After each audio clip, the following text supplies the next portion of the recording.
Bonjour à tous, bienvenue dans Pour tout vous dire. C'est un choc mondial. Pénurie et hausse de prix impactent une large variété de secteurs et les consommateurs ressentent de plus en plus les effets de cette augmentation sur leur porte-monnaie.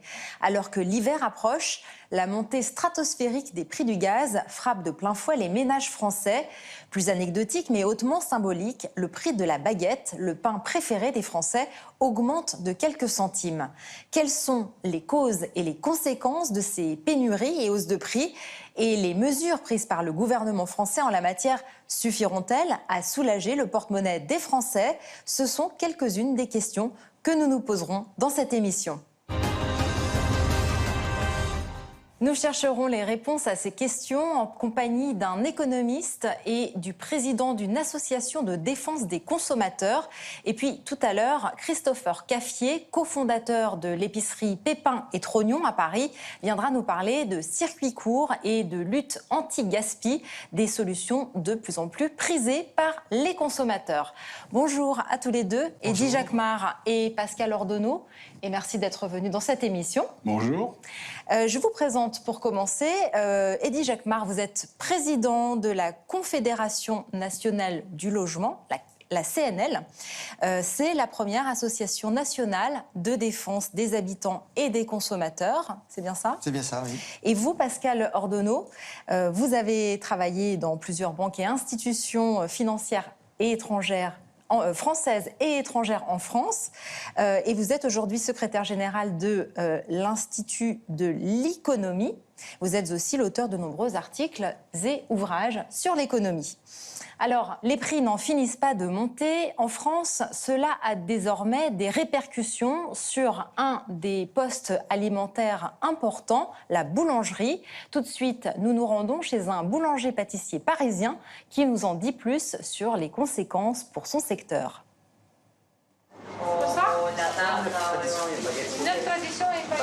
À 2 pas des Champs-Élysées, la boulangerie Maison Julien est une affaire de famille.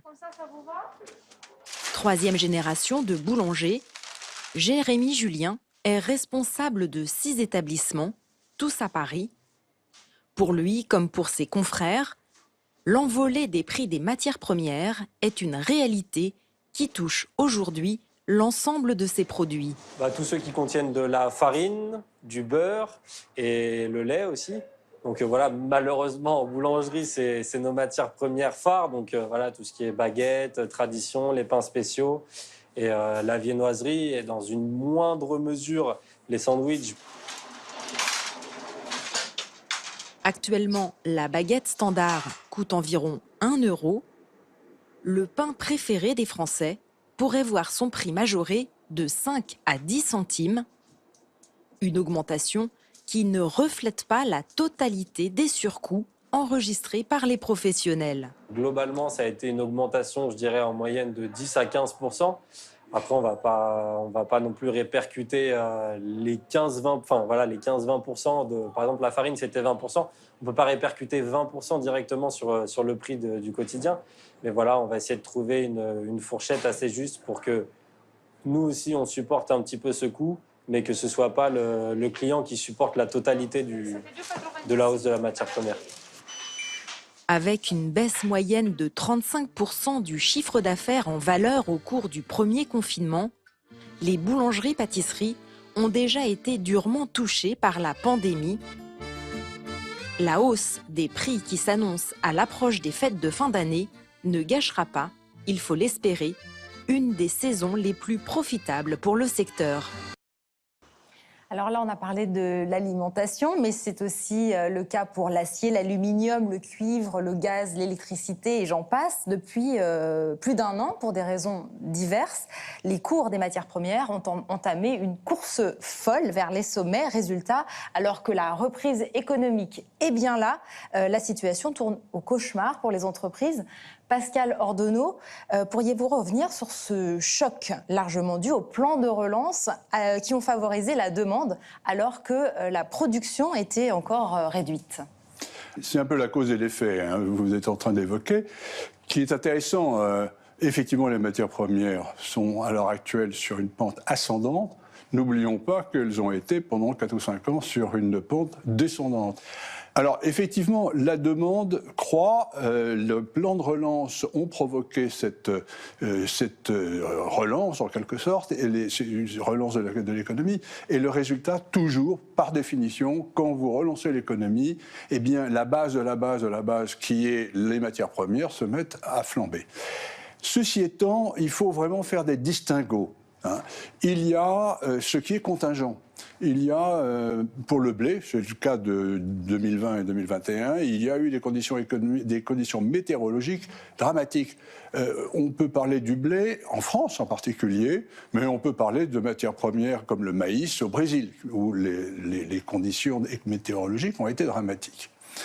Il y a aussi des conditions qui tiennent au fait que les matières premières qui sont souvent les plus demandées, c'est-à-dire l'énergie, sont de plus en plus combattues. Si à l'heure actuelle les grands projets pétroliers ne sont plus financés par les banques, il est clair qu'il va y avoir une montée des prix de l'énergie dans ce domaine. Et puis, il y a une troisième chose, c'est que les matières premières, autrefois, c'était à peu près simple.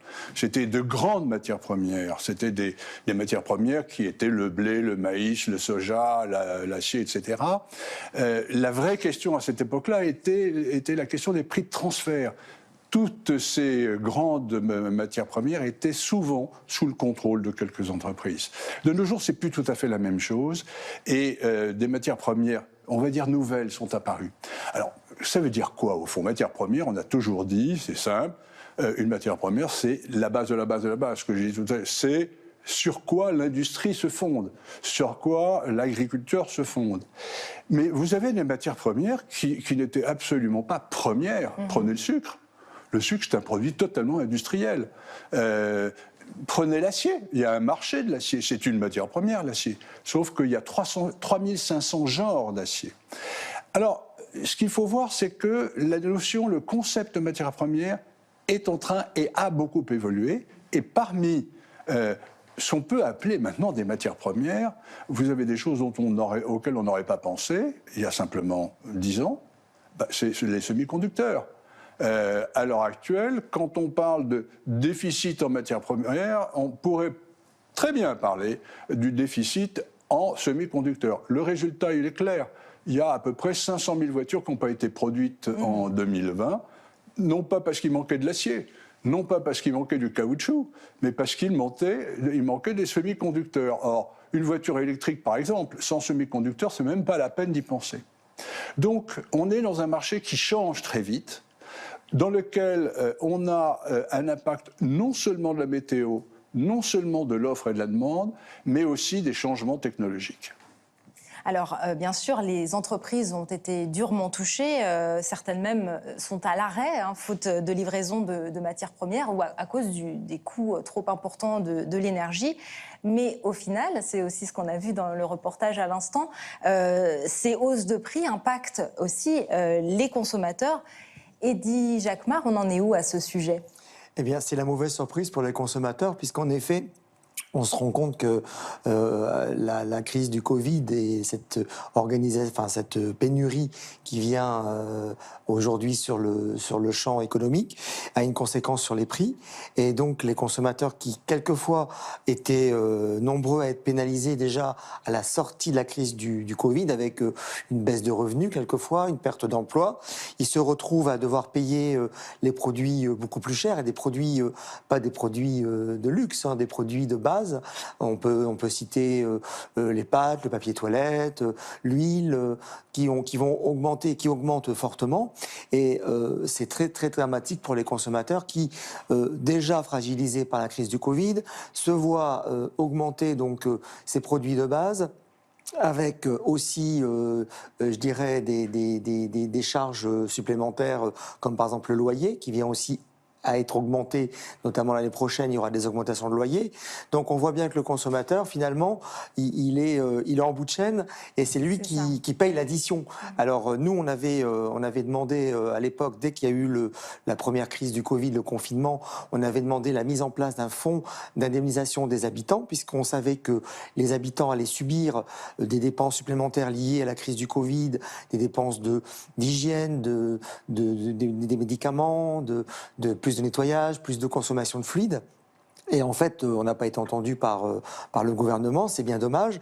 Et nous, aujourd'hui, ce qu'on demande au gouvernement, c'est de geler les prix. Il faut que le gouvernement, il intervienne sur les marchés pour réguler les prix. Ça s'est fait par le passé. On a eu des gouvernements qui ont pris des mesures fortes contre l'inflation. Et ça, je pense qu'il est urgent que l'État il joue son rôle régalien de régulation, puisque le consommateur, le pauvre, il se retrouve impuissant devant ces augmentations qui sont quand même très conséquentes et qui viennent impacter le pouvoir d'achat. Je ne parle même pas de l'essence et de l'électricité, du gaz qui augmentent. Et donc les factures sont très compliquées aujourd'hui à gérer pour beaucoup de familles en France. Oui, alors c'est déjà un petit peu ce qui s'est passé puisque le Premier ministre a annoncé récemment la mise en place d'un bouclier financier pour protéger les consommateurs face à la montée des prix de l'énergie.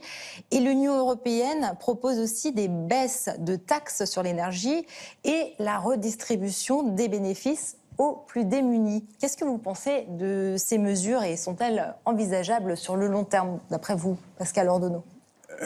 Alors, il y a quelque chose qui est très passionnant dans toute cette histoire, si vous voulez, c'est que, à l'heure actuelle, c'est la panique à l'inflation. N'oubliez pas que ça fait quasiment 10 ans qu'il y a une panique à l'inflation, mais dans l'autre sens. C'est-à-dire que les banques centrales se disent, et la Banque centrale européenne en particulier, disent il faudrait qu'on fasse le maximum possible pour que l'inflation au moins atteigne 2%. Donc on a fait tout ce qu'il fallait pour que l'inflation atteigne au moins 2%.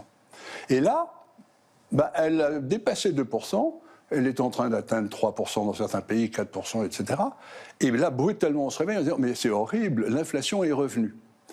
Bon, ça a l'air d'être rigolo comme ça, mais en réalité, ça veut dire une chose très simple, c'est que la prévision économique de nos jours est devenue dramatiquement difficile. Et on le voit, je dirais, le plus bel exemple qu'on ait pu avoir en France, ça a été au moment du déclenchement du Covid, ça ont été les pronostics dramatiques qui ont été énoncés. C'est l'effondrement de l'emploi, ça a été l'explosion des prix, c'était catastrophique. Je dirais que 2 ans après, près de 2 ans après, rien ne s'est passé. Et je dirais même l'inverse s'est passé. Alors ensuite, gouverner, c'est prévoir. Je viens de répondre. C'est très fort de pouvoir prévoir à l'heure actuelle dans un univers qui bouge de tous les côtés. Oui, alors il y a quelque chose qu'on commence à prévoir, c'est le réchauffement climatique de notre planète.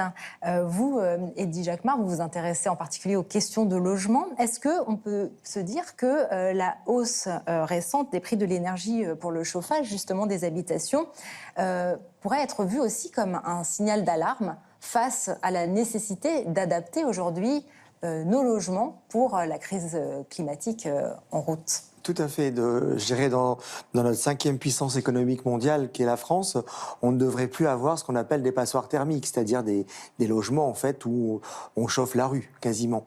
Donc je pense qu'il faut en effet une prise de conscience importante et rapide pour qu'on rénove. Donc il y a des choses qui sont en train de se mettre en place, mais je pense qu'il faut aller beaucoup plus vite et qu'on rénove les bâtiments de façon urgente, mais surtout qu'on ne fasse pas payer le locataire, puisqu'il y a une disposition légale qui existe depuis 2009, qui s'appelle la 3e ligne, c'est-à-dire qu'on fait payer aux consommateurs, aux locataires, une partie de l'investissement qu'on va faire. Pendant 15 ans, il va y avoir une 3e ligne. Alors la 3e ligne, c'est simple à comprendre. On a le loyer, on a les charges locatives, et on vient rajouter une 3e ligne pour payer l'investissement de rénovation thermique. Donc nous, on dit, OK, il faut rénover rapidement, mais surtout, on abroge la disposition de 2009 pour que le locataire consommateurs, du coup, ne se retrouvent pas encore en plus pénalisés par cette rénovation thermique. Et je pense que c'est urgent, parce que ça fait des années que certains locataires, et souvent les plus modestes, vivent dans des logements qui ne sont pas bien isolés. Ils ont payé pendant des années des factures importantes d'électricité, de chauffage, de gaz, de tout ce qui est moyen de chauffage. Qui sont en train d'augmenter en plus. Et qui sont en train d'augmenter. Donc aujourd'hui, on dit stop. Et si on veut dire stop, il faut rénover rapidement ces logements et aussi ne pas leur faire payer l'investissement tel que c'est prévu dans la loi. Pascal Ordeneau, vous en avez un petit peu parlé tout à l'heure. On parle de matières premières aujourd'hui en y incluant des composants qui sont essentiels à l'industrie, comme par exemple les semi-conducteurs ou d'autres produits manufacturés qui, évidemment, n'étaient pas considérés comme des matières premières il y a quelques années. Vous qui avez publié donc un livre sur les matières premières en 1979, est-ce que vous pouvez nous parler de cette évolution ? Elle est considérable. Elle est considérable parce que, justement, les matières premières qui deviennent essentielles n'étaient pas mentionnées autrefois. Alors, certaines choses, si vous voulez, ont un peu disparu de la circulation.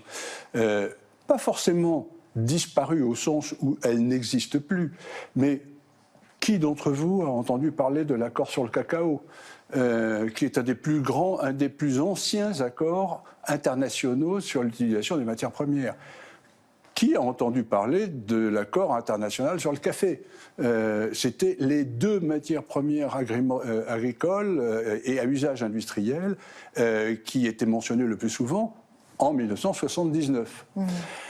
Mais évidemment, on ne pouvait pas parler, on ne parlait pas à l'époque en 1979 de la fabrication d'électricité. Est-ce que l'électricité est une matière première? Mais de plus en plus, bien sûr, c'est une matière première. Est-ce que le silice avec lequel on fabrique les composants électroniques était considéré comme une matière première? Pas du tout. D'abord parce que les composants électroniques n'existaient pas totalement, et puis parce que les gens s'imaginaient que le silice c'était comme le sable, ça se ramassait à la pelle.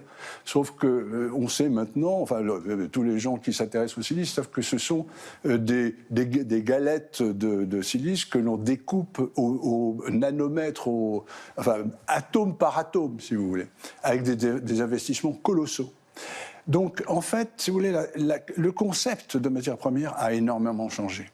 Voilà, donc ce qu'on peut dire, c'est ça, c'est que par rapport à 1979, petit 1, la question des prix de transfert n'est plus vraiment une question. La question des accords sur le cacao, sur le café, oui, c'est important, mais enfin bon, il y a d'autres sujets. Et les autres sujets qui arrivent, c'était des sujets qui n'existaient tout simplement pas en 1979. On a quand même beaucoup évolué depuis, effectivement. Mais il y a un domaine qui n'a pas beaucoup évolué, c'est celui des inégalités sociales. Et la crise sanitaire a mis en évidence des inégalités sociales de plus en plus lourdes en France. Pour ceux qui sont relativement privilégiés, il est assez facile de surmonter ces hausses de prix. En revanche, pour ce qui concerne les ménages les moins aisés, ça peut représenter une partie importante de leur budget. Est-ce que vous avez quelque chose à nous dire à ce sujet, Eddy Jacquemart? Oui, en fait, on se rend compte que, évidemment, moi je suis toujours impressionné d'entendre que les Français auraient mis des milliards de côté sur le livret A. Moi, je rencontre des gens qui ont plutôt beaucoup de mal à finir les fins de mois. Et je rencontre aussi des gens qui ont fait le choix quelquefois d'abord de payer le loyer et ensuite de faire la queue pour les banques alimentaires et qui en fait n'ont plus les moyens non plus d'aller faire les courses dans les supermarchés. Donc c'est vrai que cette augmentation, cette inflation des prix, c'est un vrai problème pour les familles les plus modestes qui aujourd'hui se retrouvent, même si elles vont être aidées, puisque vous parliez des aides du gouvernement avec le chèque énergie par exemple, mais Et je dirais c'est presque une goutte d'eau dans la mer en fait qui va arriver dans la poche des familles parce qu'il y a tellement eu, je vous ai dit tout à l'heure qu'il y a beaucoup de consommateurs qui sortent fragilisés de quasiment 2 ans de choses compliquées avec des pertes d'emploi, du chômage partiel parce qu'on a quand même perdu, quand on était au chômage partiel, on perdait 16% de sa rémunération quand même s'il n'y avait pas de compensation par l'employeur. Donc ça, aujourd'hui, on se retrouve avec des familles qui sont fragilisées et on vient leur rajouter une couche supplémentaire avec des augmentations de prix basiques, je l'ai dit tout à l'heure, c'est des produits basiques. Et donc c'est vrai qu'on se retrouve aujourd'hui avec une population très fragilisée, souvent les populations les plus modestes. Et par contre, c'est vrai qu'il y a des gens qui, aujourd'hui, ne sont pas concernés. On voit qu'il y a des distributions de dividendes, on voit qu'il y a tout ça. Donc il y a vraiment, aujourd'hui, une France à double vitesse, quoi. Mais je pense qu'il faut qu'on gomme tout ça parce que ça va pas dans le bon sens. Alors, maintenant, on est donc dans cette situation qui est assez inédite. Il est difficile, évidemment, de prévoir ce qui va se passer sur le long terme. Mais d'après vous, Pascal Ordono, est-ce qu'il s'agit plutôt d'une situation, d'une crise conjoncturelle ou est-ce que, d'après vous, c'est une situation qui pourra se prolonger sur la durée? Est-ce qu'il y a vraiment des pénuries ? Non, je ne crois pas. Je crois que sur le long terme, il n'y a pas de pénurie, si ce n'est qu'on retombe sur les fameuses prévisions du Club de Rome qu'on peut mettre à jour, et dans un certain nombre de cas, pétrole, charbon, acier, il est probable qu'il y a des pénuries à venir pour, je dirais, les 50 prochaines années. On va peut-être aller plus loin. On peut dire aussi simplement être plus modeste dans notre conception de la consommation. Et quand je dis plus modeste, je veux dire simplement que la crise des microprocesseurs est une crise de riches.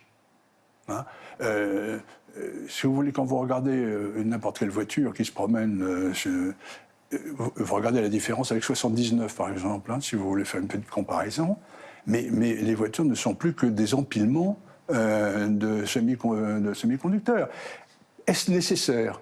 Alors peut-être pour conclure sur ce sujet, Eddy Jacquemart, on peut se dire que, bon, effectivement, là, on est dans une situation assez compliquée pour les entreprises et puis les personnes aussi en subissent les conséquences. Mais pour le climat, en revanche, c'est peut-être aussi une chance de pouvoir finalement réfléchir aussi à nos modes de consommation, nos modes de vie, et puis peut-être à se préparer à la suite, à une autre manière finalement de consommer.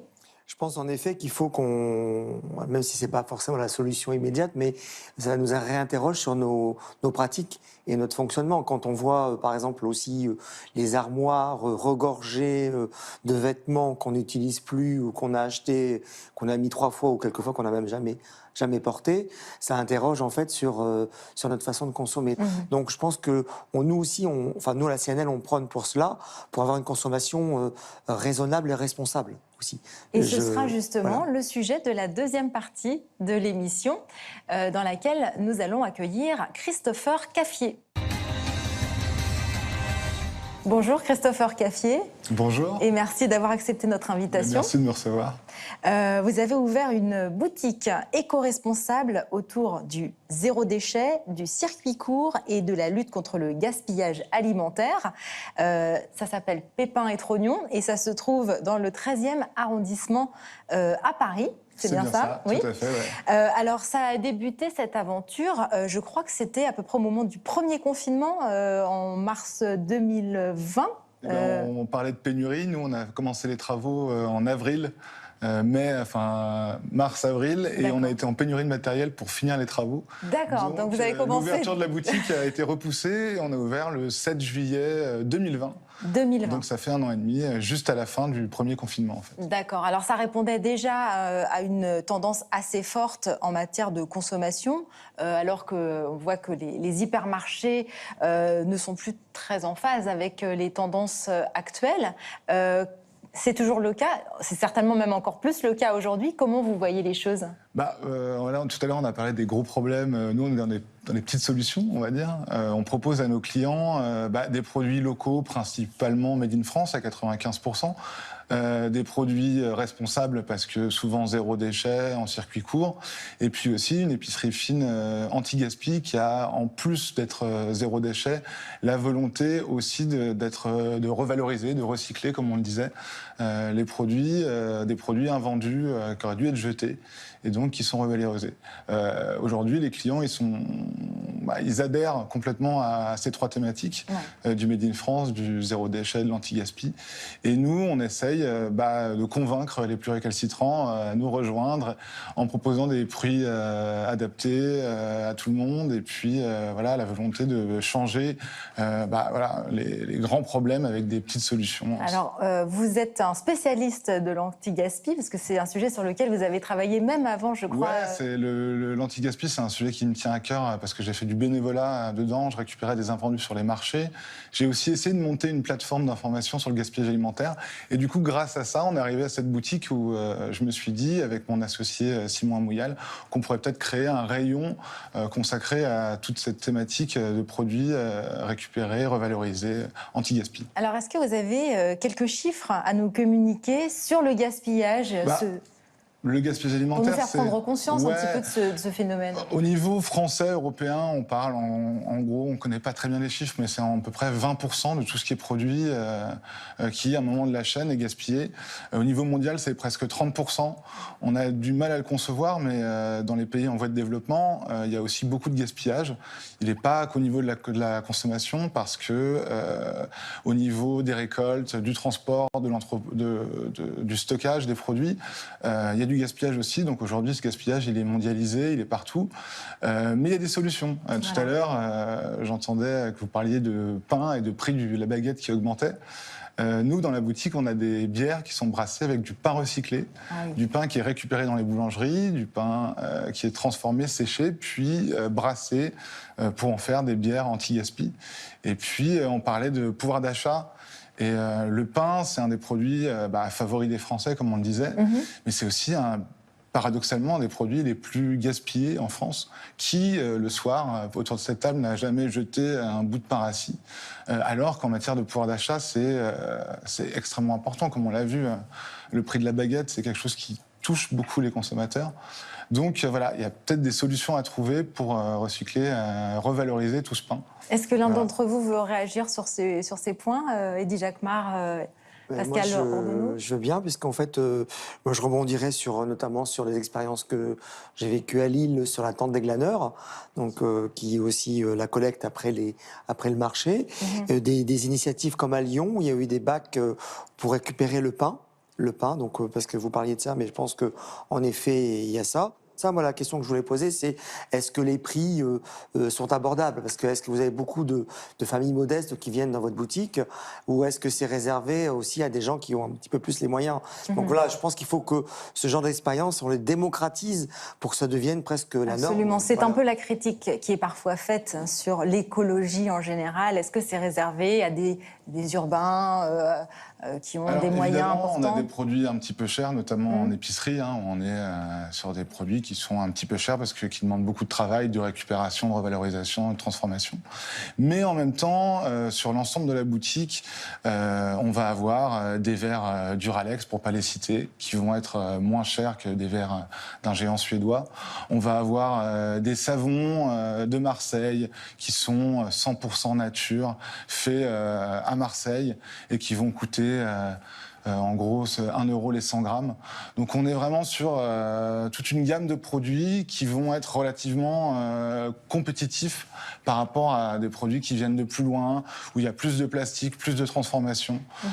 Et nous, avec mon associé, c'est vraiment notre cœur de métier, c'est de chercher des produits qui sont accessibles à tout le monde, parce que sinon, je pense qu'il n'y a pas d'intérêt de produire que pour une petite partie de la population sensibilisée. Nous, l'idée, c'est vraiment plutôt que les gens qui hésitent à rentrer dans notre boutique, parce que c'est vrai qu'elle fait un petit peu peur comme ça, elle est assez jolie, les faire rentrer, leur montrer que finalement, les produits locaux, des produits, on a des cuillères en bois, par exemple, qui coûtent 1,10 € la cuillère. Donc tout le monde peut venir et tout le monde peut participer à son niveau, à consommer plus responsable, plus local, pour un avenir meilleur. ailleurs. Alors, la lutte contre le gaspillage ne va probablement pas permettre de résoudre la crise actuelle dont on parlait tout à l'heure, mais c'est quand même une solution, à la fois pour préserver le porte-monnaie des consommateurs et puis aussi pour justement la planète, ce dont on a parlé tout à l'heure. On le disait tout à l'heure, on est en train peut-être de vivre des événements qui vont forcer les gens à changer de pratique. Et la lutte contre le gaspillage alimentaire à la maison, c'est aussi un changement de pratique. Et peut-être que grâce à ça, on réussira à franchir des paliers au niveau des émissions de gaz à effet de serre. Juste un petit chiffre, si le gaspillage alimentaire était un pays, il serait le 3e producteur de gaz à effet de serre après les États-Unis et la Chine. Ah oui. Le gaspillage alimentaire, c'est 3,3 gigatonnes d'émissions carbone au niveau mondial, donc c'est pas rien. C'est un gros sujet qui touche tout le monde, de la production à la consommation, et il faut tous qu'on le prenne en main pour changer les choses. Oui, nous l'espérons aussi. Je vous remercie d'être venus dans cette émission tous les trois, Christopher Caffier, Pascal Ordonneau et Eddy Jacquemart. Je vous remercie également de nous avoir suivis et je vous dis à très bientôt pour un prochain numéro de Pour tout vous dire.